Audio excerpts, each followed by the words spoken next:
Hi all, welcome to JS Crafters World. Do like, share and subscribe.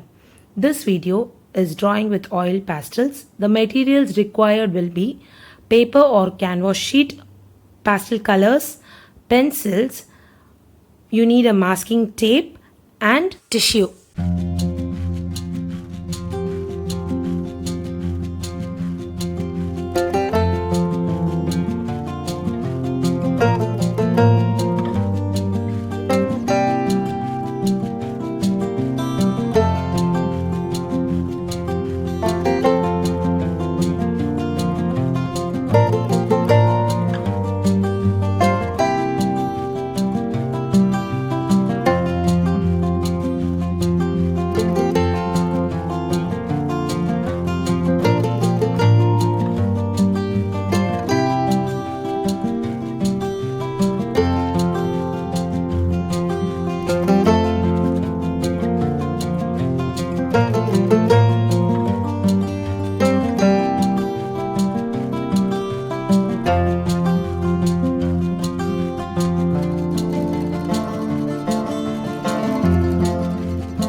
Thank you all for watching the video. Do like, share and subscribe to our channel. Follow us in Insta and Facebook.